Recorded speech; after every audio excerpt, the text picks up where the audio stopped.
FCRA का नाम आपने हाल फिलहाल के दिनों में बहुत सुना होगा और मैंने भी अपनी वीडियोस में इसके बारे में थोड़ा बहुत कहा है। लेकिन ये एफसीआरए है क्या और सरकार फॉरेन फंडिंग्स को रेगुलेट करने के लिए इतना सीरियस क्यों रहती है? एफसीआरए का फुल फॉर्म है foreign contribution regulation act. Bharat में इसका मौजूदा कानून 2010 का है जो कि 2011 में इम्प्लीमेंट किया गया था।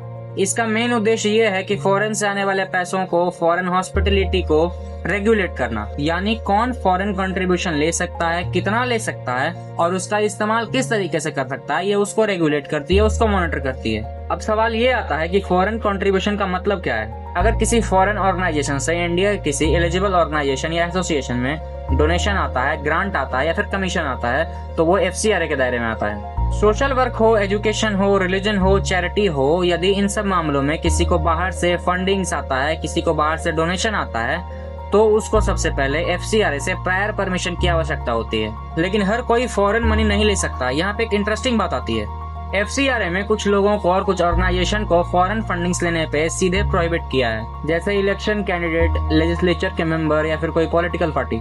इसका मतलब ये है कि फॉरेन फंडिंग्स और पॉलिटिकल पार्टीज के बीच में एक रेगुलेटरी वॉल क्रिएट किया गया है।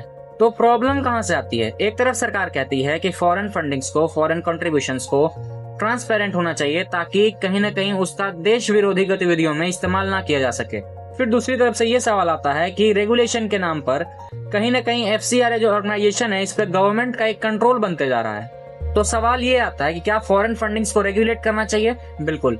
लेकिन फिर यहाँ पे एक टॉपिक आता है कि क्या इससे किसी ऑर्गेनाइजेशन को काम करने में समस्या हो सकती है, और यही असली डिबेट का कारण बनता है। तो एफसीआरए सिर्फ एक फॉरेन फंडिंग का कानून नहीं बन जाता है, ये एक सवाल बन जाता है कि कितना पैसा आना चाहिए देश के अंदर बाहर से, कितनी ट्रांसपेरेंसी उसमें होनी चाहिए और गवर्नमेंट को उस पर कितना कंट्रोल रखना चाहिए ताकि नेशनल इंटरेस्ट भी सुरक्षित रहे और लेजिटिमेट सिविल सोसाइटी की फ्रीडम भी।